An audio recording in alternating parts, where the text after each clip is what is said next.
Hey, let me let you guys in on a little inside baseball. I'm done.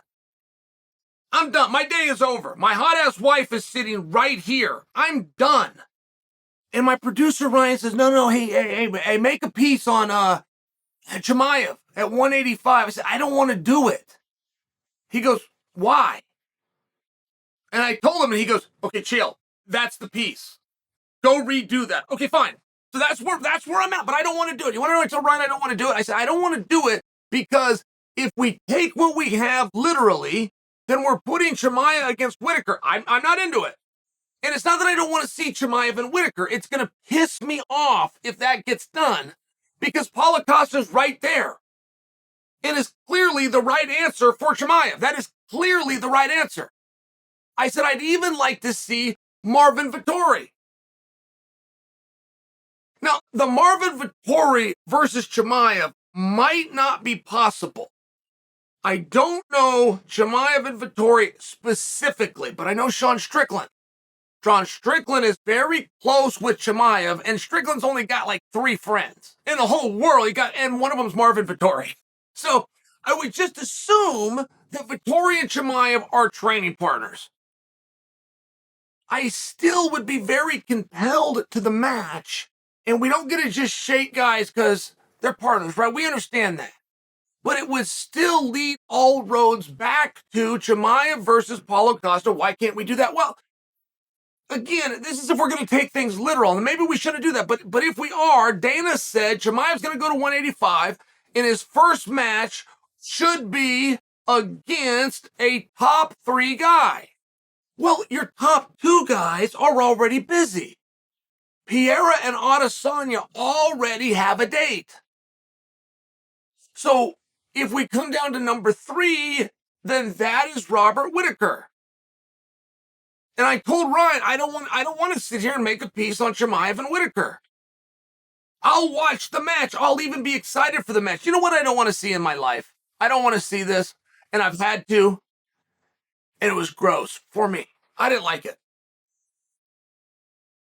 2 guys fighting when one of them doesn't want to be there.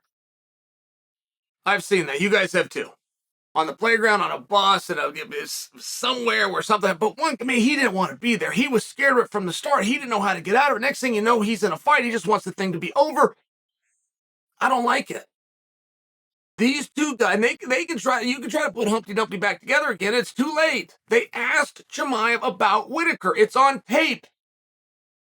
It's a Google search away. He says, I don't want to fight him. As a matter of fact, I would like to train with him. They go to Robert Whittaker. What do you think of this? This is on tape. I can go search it on the internet. Whittaker says, that's very nice. And he smiles. So look at the calendar and see if I can train with you, mate. It's the opposite. It's the opposite of a fight. It's the opposite. And I'm just sharing that with you. Like, I don't know what to do. I feel as though we're going to have to do this, but I only feel that way because it was said that it would be top 3. Is that literal? Do you guys remember the day Kamaru Usman was a champion and Kamaru was in a discussion and he's the first person ever where you could have a discussion and not get hit over the head with a metaphorical stupid stick for being better than George St. Pierre. Nobody has ever come along in this sport and been better than George St. Pierre. But Usman was the first guy you could argue it and not get laughed out of the room. That's how good he was. And at that same time, simultaneously, the MMA nerds thought they had the guy that could beat Usman. The guy's name was Khamzat Chimaev. And Dana White finally had to speak on this. And he did it in New York, which is relevant. Because that's the media mecca of the world. So a lot of people heard this. And Dana said, no way. Speaking about putting Chimaev in there with Kamaru Usman, he said, no way. He's 5 wins away. He's 5 fights away before I would put this young kid in there with the pound-for-pound #1 in the world. Great, we had clarity. It made perfect sense when Dana said it. Did Chimaev really need 5 fights? Or was Dana more speaking to the time frame? This guy needs a year and a half. I need 2 years on this. I want to say Chimaev was 24 at the time Dana made this statement. But we discussed that over here, right, guys? We discussed, do we need to start marking down how many Chimaev has? Or is Dana speaking to a broader picture, which is, I need about this much time with him. Need him to mature just a little bit. So I only reference that because we're going back to that. Do we take Dana literal? Dana knows who he's talking to. He knows what dates he's looking at guys. He knows the title's about to be contested in a weight class, which means you need a number one contenders match. So is Dana making a reveal when he says the top 3 guy? Is that the same as announcing it's going to be Chimaev and Whittaker? Or is it more of a broad stroke?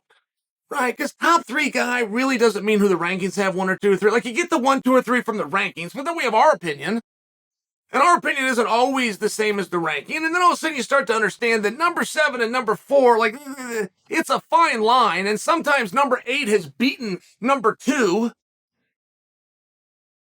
but lost to 4 and 9. And that's how he got the right. Things start to get weird. And you have to take it as literal. And then you run into, where is Paulo Costa? That's the guy that I want to see in that spot. Me personally, Chael. I think that taking down Paulo Costa is less likely than taking down Bo Nickel. That's what I think. I think from an X's and O's, Chimaev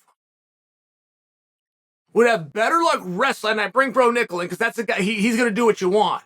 Right, you're looking for a certain look. You're used to a certain feel. Well, a fellow wrestler's going to give it to you. A non-fellow wrestler isn't going to give you the look and feel. That's why I bring Bo Nickel in. I think taking down Paulo Costa would be harder than taking down Bo Nickel for Chimaev, which means you're left on your feet, but that's a very different fight. And now you've got Chimaev, the fair-haired child, the expected, the chosen one, taking on the Terminator in a stand-up battle at a weight class your fair-haired child isn't used to. I mean, it's real interesting.